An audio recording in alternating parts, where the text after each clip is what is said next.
What the FBI discovered in Gene Hackman's mansion, the door open, the safe unbreached, was more horrific than all the scandals in Hollywood put together. The most heinous truths the movie capital has ever attempted to conceal seemed to be revealed by every detail that sought to tear open the viewer's chest. Blood and bone feasts and vicious manhunts took place behind the glitzy lights. In addition to discovering evidence, the FBI unintentionally exposed the decaying skeleton underneath Hollywood's shiny exterior. Not only did Gene Hackman die from having too much knowledge, but he also died from having too much insight. His sad legacy exposed the dream industry, where every glimpse of success is purchased with human lives, like a haughty facade concealing everything behind it. The Golden Gates silently closed on Santa Fe's red dirt trails, a large estate that was formerly the private retreat of Gene Hackman and Betsy Arakawa stood amid the country of art and sun-kissed adobe cottages. The man who held 2 Oscar statuettes fled from the flashbulbs and vacuous acclaim for more than 30 years, as this house was an untouchable haven. However, on a gloomy morning in early 2024, the wall enclosing that sanctuary was no longer protecting seclusion.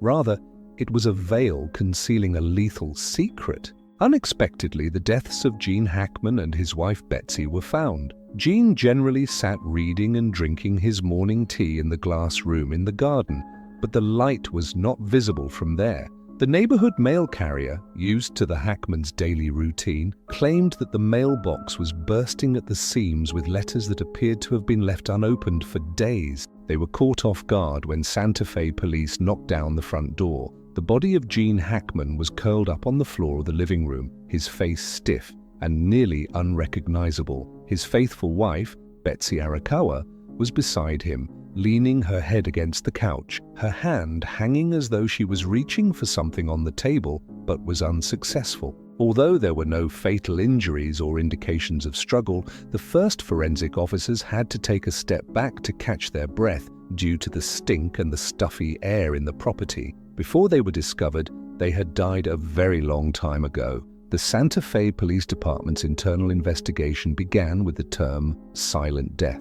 However, that silence was short-lived. The quiet city of Santa Fe was rocked by rumors and conspiracy theories within hours of the material being leaked.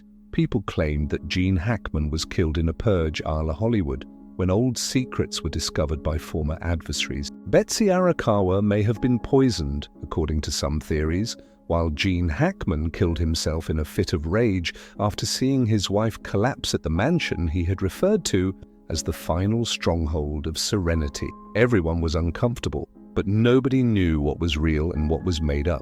The FBI's involvement only made the situation more bizarre. Typically, federal attention isn't drawn to the deaths of reclusive celebrities in their private residences, but in the case of Gene Hackman, a procession of solemn black FBI vehicles silently passed through the Golden Gates as the local forensic team was wrapping up the scene. Agents in dark suits, sunglasses, and icy faces entered the residence without sirens or loud noises. Why the FBI was interested in the death of an actor who had departed Hollywood almost 2 decades prior was the first question that came to mind. An unidentified source from the investigative team claims that the FBI's findings within the Santa Fe home completely altered the course of the investigation, albeit the answer was never made public. Nor merely the remains of an old couple, nor merely a few mementos or old letters. When Gene Hackman used to joke, "If I have any secrets, they'll go with me," the FBI found a secret compartment with a small entrance concealed behind an old oak bookcase. Nobody knew what was in that room, but one of the agents on the scene said the documents they found didn't only contain Gene Hackman's information. The dusty folders contained names like Clint Eastwood, Dustin Hoffman, Jack Nicholson, and even prominent American politicians. As if Gene Hackman were more than simply an actor, but a living witness with secrets that even Hollywood feared, some documents were stamped eyes only and confidential. The light of backroom bargains, lethal promises and grudges that had followed Gene Hackman for 50 years had entirely changed his image from that of an A-list star who previously dominated the screen. And with all of its federal authority, the FBI was unable to allow the public to have any piece of this puzzle. The FBI convoy was followed by the Santa Fe Golden Gates, which left an empty house in the middle of the desert. However, that quiet was only the start of the deluge of information that would overtake Hollywood in the days that followed. Although Gene Hackman was no longer with us, his secrets remained. After the last act, Gene Hackman's Santa Fe estate looked like a barren stage as the first forensic lights broke through the heavy curtain. No one wanted to hear the stories that were screaming from the thin coating of dust on the doorknobs, the tiny fractures in the paint surrounding the picture frames, and the oppressive quiet. The forensic team walked in close formation, each member sliding through the walls that had seen Betsy Arakawa and Gene Hackman's joy and grief like a shadow. However, they really entered the dark when the door to the master bedroom was forced open. It wasn't as extravagant or dramatic as the Hollywood movies Gene Hackman had starred in. No bullet holes in the glass, no handprints on the walls, no messages written in red lipstick, only quiet and an unidentifiable stench seeping through the floorboards were present. There, Betsy Arakawa lay next to the toilet door, her head cocked to one side, her eyes half closed, as though she had fallen asleep following a persistent headache. The flashlight beam caused mottled circles to appear on her silver-grey silk robe, which was sprinkled with water droplets from the neighboring sink. A small space heater beside Betsy remained plugged in, its power light flickering faintly in the shadows. Pills were strewn all over her, some whole, some ground into a fine white powder. There were no prescription drugs or pill bottles in the area. However, a later drug inventory showed that these weren't common drugs. Many were prescribed only in exceptional circumstances for patients who need special permits or close supervision. Gene Hackman was discovered on the master bed nearby, with one hand hanging down the edge as though it were searching for something out of reach. He lay on his side. His face, which had once had piercing expressions on the silver screen, was now frozen and warped by a mixture of shock and pain. In line with Betsy, the body's decay suggested a time of death, a little fact, yet sufficient to infer that they departed this life extremely quickly, possibly only minutes or hours apart. The most important piece of information came from Gene Hackman's pacemaker, not from what the human eye could perceive. After a string of serious cardiac issues, he had worn this gadget for years. Every action, including short-lived arrhythmias and irregular heartbeats, was captured and transmitted in real time to a medical data center. At 2:43 a.m., the final data point was captured, February 17th. Then all signals stopped. Complete silence. No sirens, no heartbeats. When reconstructing the circumstances that led to the disaster behind the Santa Fe Golden Gates, the date 2/17 was quickly identified as the most crucial moment. But the investigating team's first set of clues didn't end there. On closer examination, Gene Hackman's master bedroom revealed a plethora of odd elements that belied its originally neat appearance. There was an open 2025 planner on the bedside table. Daily schedules, including Betsy's yoga session and Hackman's calls to the gardener, occupied the first few pages. However, as the pages went on, Gene's handwriting grew sloppy, with smudges of ink that suggested his hand had shaken too much while writing. Their watching again was circled 3 times like a warning sign that he himself wasn't convinced was genuine or an illusion, while other lines were swiftly crossed out. Additionally, 2 cell phones were discovered, an outdated flip phone from the 2000s and the newest model, which was still charging. Both devices lacked a password, but during the 3 weeks preceding February 17th, their call histories were nearly blank. The oddest thing was that the ancient phone would sometimes get messages from an unknown number. These messages would repeat, "Are you ready?" and only be 1 line long. All of these bits of evidence, the broken pills, the enigmatic planner, and the cryptic messages seemed to be little parts of a huge jigsaw puzzle, and nobody knew which pieces would fit together to produce which image. Even though these things were only the beginning, the investigating team knew they would need to go much further in order to discover the truth about the Santa Fe Golden Gates. Gene Hackman's residence was like an unfinished book. At the time the evidence was gathered, The following chapter, the darkest chapter, had possibly just begun, but the lovely beginning pages about grandeur, love, and tranquil days had now been replaced by scrawled, ambiguous, and menacing sentences. The opening of the restroom door in that Santa Fe mansion was an unforgettable moment. As though the room itself were narrating an interrupted story, the scene was both chaotic and strange, lit by the yellow light that spilled forth. Betsy Arakawa was lying next to the toilet door, her head resting against the chilly tile wall as her body was twisted in an uncomfortable way. There were white blue pills all over the floor, some floating beneath the cabinet, mingled with stray hairs and fine dust. Close by, the tiny space heater worked furiously to produce heat, so much so that the forensic officers could feel the hot, muggy air slapping their faces as if it were an odd breeze in the chilly Santa Fe February. The prescription bottle was discovered in the vanity drawer, but oddly, it contained no tablets at all. Betsy Arakawa had never been listed in any medical documents pertaining to end-stage cancer or major surgery, despite the prescription list revealing it was a potent painkiller that was often provided only for those patients. She was well known for her daily yoga sessions, rigorous diet, and garden walks with Gene Hackman. The first thing that caused investigators to pause longer than normal was the fact that someone like Betsy had this bottle and that it was empty.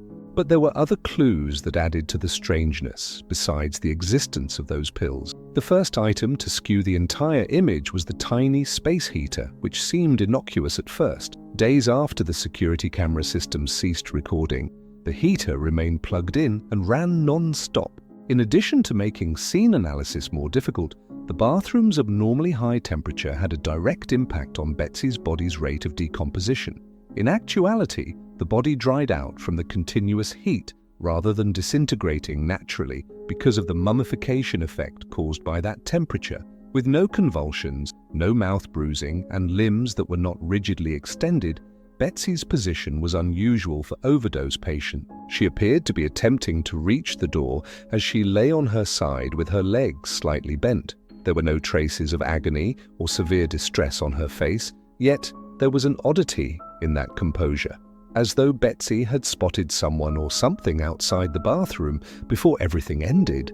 Her parched fingers briefly grasped the edge of the hardwood floor. The more the investigators examined the well-known couple's timeline, the more they sensed something was amiss. At 2:43 a.m., Gene Hackman's pacemaker logged its final activity, February the 17th. Since it indicated when his heart stopped beating, this was the most important time marker.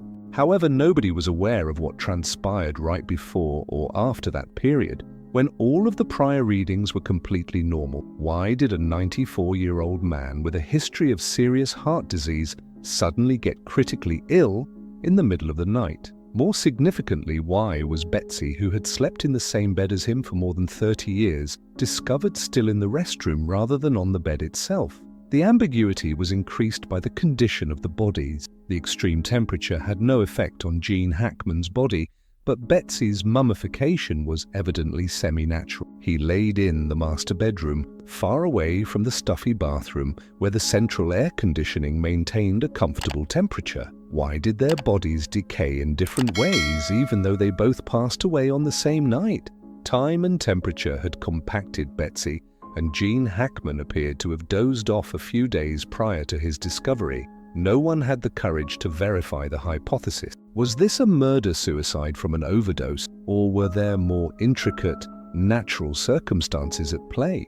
Betsy's blood did not contain any overdose amounts of poison, despite police searching for it. Gene Hackman did not appear to have been compelled to take medicine or to have been hurt before to his death. Who, if anyone, had stepped in?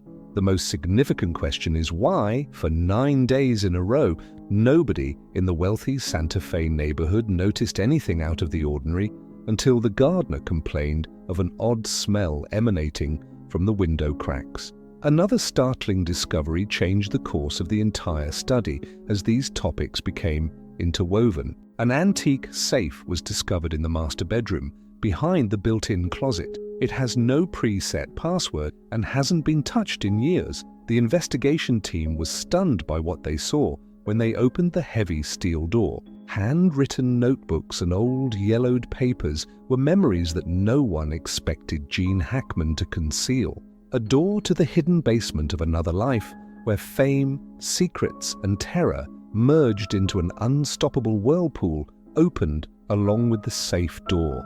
An extraordinary storm is centered on the once tranquil Santa Fe house. 9 days between two worlds, one in which Betsy Arakawa and Gene Hackman had left for good, and the other in which there were still unsolved mysteries about the Santa Fe mansion's secret footsteps. Even the most seasoned FBI detectives had to pause, go over every frame and data record, and recognize that nothing in those 9 tragic days was regular, since the history was twisted and folded, making it difficult to distinguish between fact and illusion. The FBI formally became involved on February 26th after the Santa Fe County Police and forensic team had finished securing the area. They weren't drawn in solely by the scene's oddity or Gene Hackman's notoriety. It was a strange sign that brought them.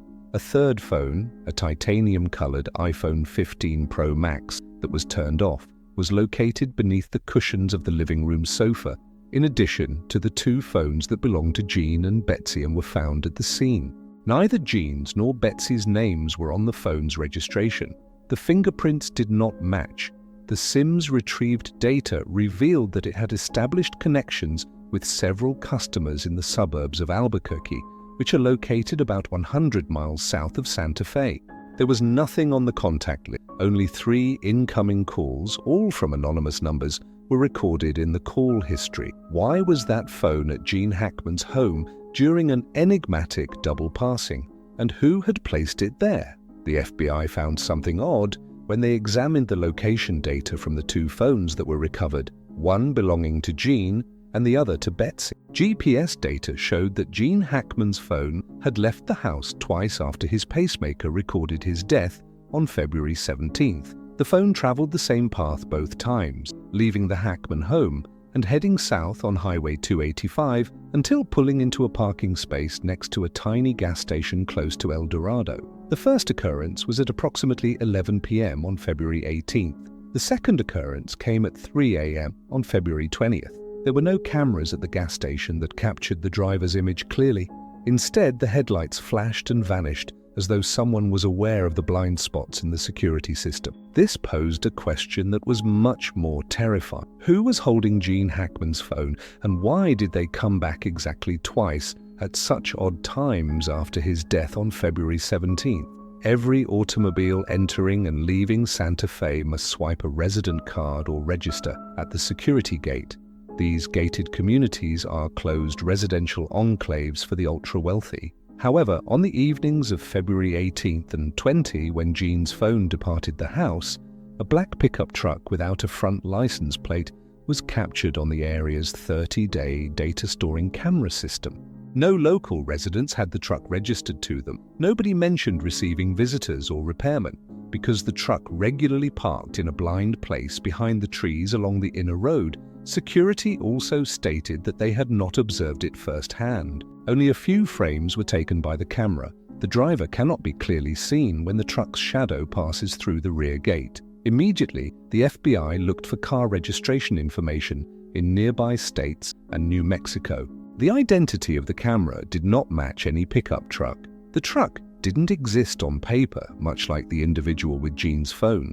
A key component in this perplexing puzzle was information taken from Gene Hackman's pacemaker, the device that was affixed to his heart, and recorded each of the 94-year-old man's final heartbeats. Starting at 7 p.m., Hackman's pulse rate abruptly increased on February 16th and remained at a level of 5 beats per minute for about 4 hours. An old person sleeping soundly wouldn't have this heart rate. It was the heart rate of an individual who was under stress, afraid, or in a really dangerous circumstance. However, no strange movements were captured by the in-house camera data from the internal system Gene placed to keep an eye on Betsy, who had fallen multiple times. Don't argue, no outsiders coming in. What then caused Gene Hackman, who had dealt with Hollywood, the mafia, and the most nosy reporters, to have a 4-hour period of physiological fear right before his pacemaker recorded his last heartbeat? that house had been entered. Gene's heart rate may have increased on the evening of February 16th. His phone may have gone out on February 18th and 20th. That individual might be the driver of the black pickup vehicle or the owner of the third phone.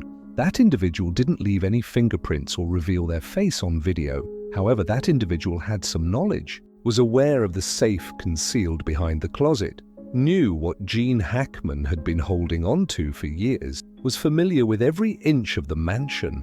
Maybe they were even aware of the camera's blind area. Most significantly, that individual came back following the death of Betsy Arakawa and Gene Hackman to look for something, not to hurt. What was so valuable that someone would risk going back to a house that had been turned into a crime scene, and who, in the closed Santa Fe community, stayed mute despite maybe seeing and hearing, but not speaking? 3 phones, a phantom automobile, 9 days, and a person who understood that some secrets would never be revealed. The scene talks in every passing instance. However, the tableau in the Santa Fe estate not only talked, but it also muttered and whispered broken fragments, as though someone had purposefully left them there to mislead the police, not to assist them in solving the case. The pill bottle that was silently resting next to Betsy Arakawa's body was in the middle of everything. Betsy's family doctor wrote her most recent prescription on February 15th, 2025, 2 days before Gene Hackman's pacemaker failed. According to her medical record, the prescription wasn't particularly noteworthy. Betsy had been taking 0.5 mg of alprazolam, an anti-anxiety drug, for years. She didn't have an addiction.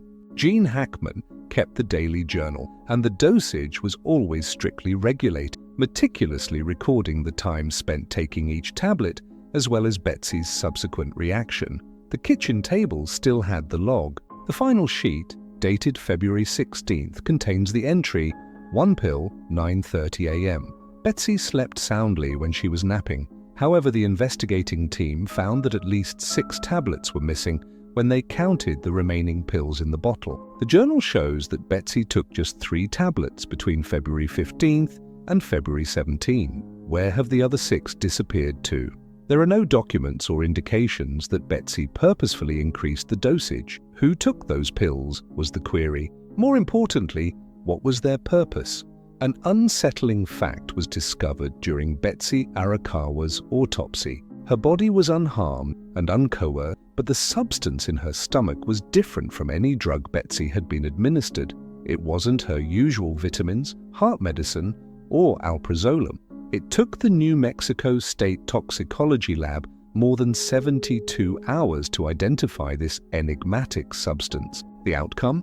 A synthetic sedative that is not authorized for use in the United States. The chemical formula was similar to that of midazolam, but it had been modified to accelerate the rate of anesthesia and short-term memory loss. Midazolam is a drug that is frequently used in kidnappings and highly planned murders. Sometime between the evening of February 16th and the morning of February 17th, when Gene Hackman's pacemaker was recording irregular heartbeats, Betsy had taken that tablet. There was someone in the house, not merely to observe, but to step in and help. Betsy Arakawa's death appeared to be a normal overdose at first glance. A half-empty glass of water is within reach, a pill bottle is close by, and there are a few tablets on the floor. However, irregularities were immediately noted by the FBI investigator. First, the body's posture. Sedative overdose victims typically lie face down or curled up.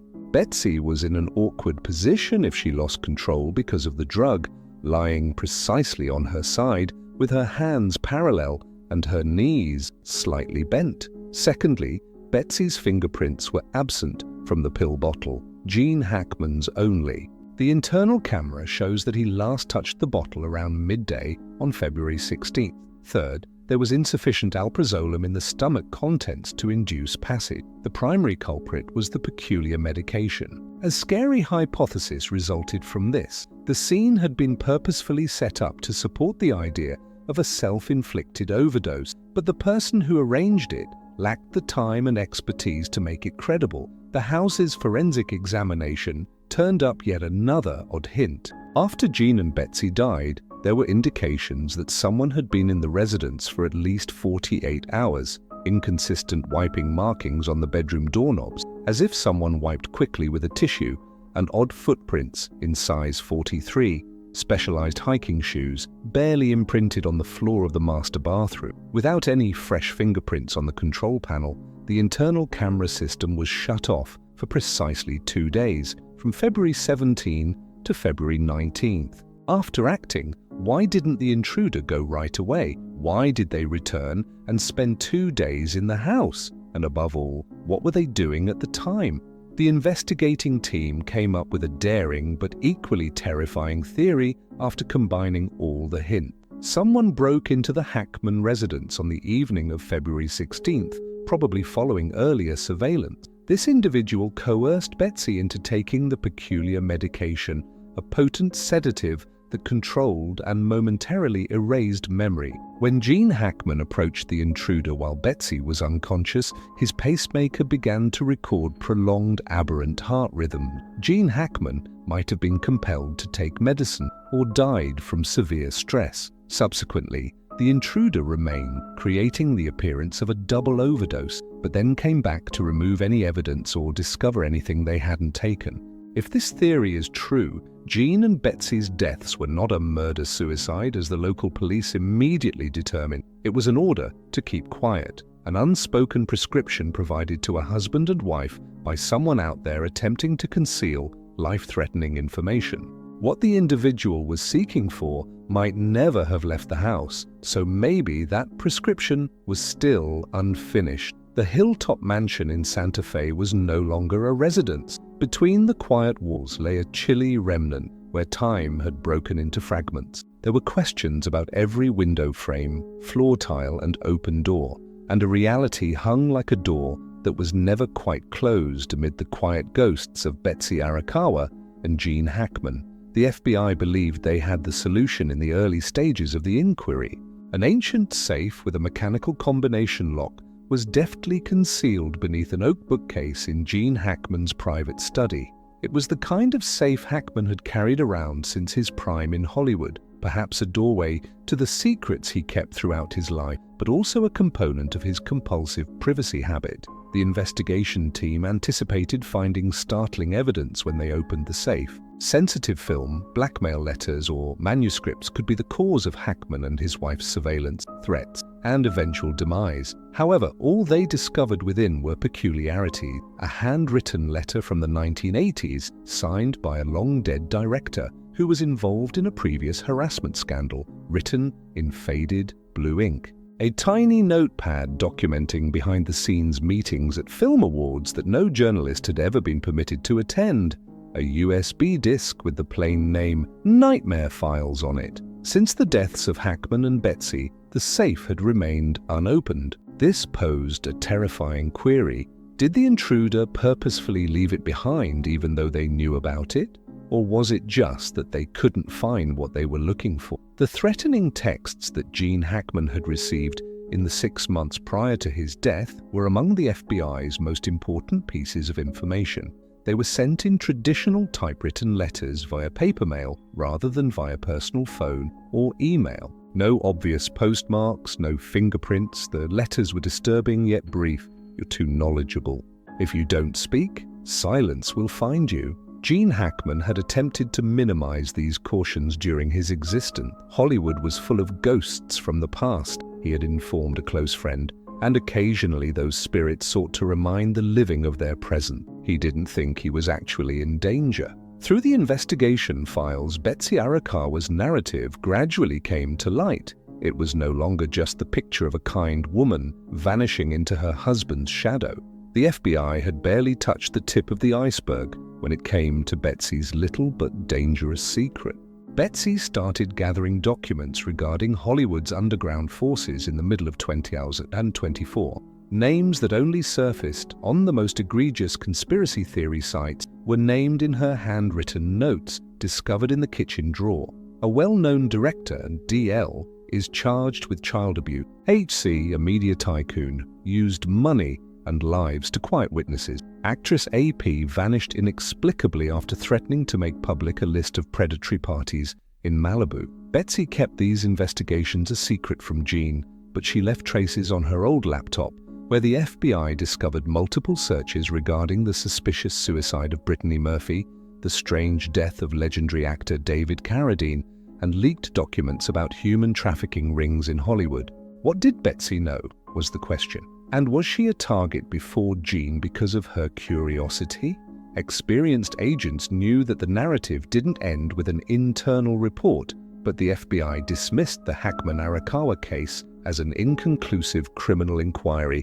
It was a component of a bigger picture in which the shadows behind the stage are thicker the brighter the lights are. Though they may never have come forward, the people responsible for the menacing letters to Gene Hackman left their mark on every dark corner of Hollywood. The end of a flawless silence chain, blood-stained contracts, unsolved disappearances, and seemingly random passings. The Santa Fe estate was now an unseen monument to the souls Hollywood had ingested, not merely a crime site. Now, in the FBI's top-secret collection, was Gene Hackman's handwritten diary documenting his and Betsy's last days. The final pages were hastily written with irregular handwriting. "I'm not sure what I did or saw, but they know I know, and they're closing in. Know that nothing in Hollywood is random if you happen to uncover this journal." No one outside the investigating team was permitted to see what was on the USB drive, which the FBI referred to as the Nightmare Files. However, an anonymous agent claimed that what they saw caused even those who had dismantled the NAICS 4TM cult recoil and turn away. Hollywood never allowed someone to die in silence, as evidenced by the Hackman mansion door remaining open as evening descended on the Santa Fe hilltop, because every star that dies in the city of dreams leaves behind a ghost, and ghosts are always able to whisper in the ears of the living. In addition to being a crime scene, Gene Hackman's home served as a mass tomb for the souls of a corrupt Hollywood. The FBI discovered a door that led directly to the depths of the movie capital's torment, not a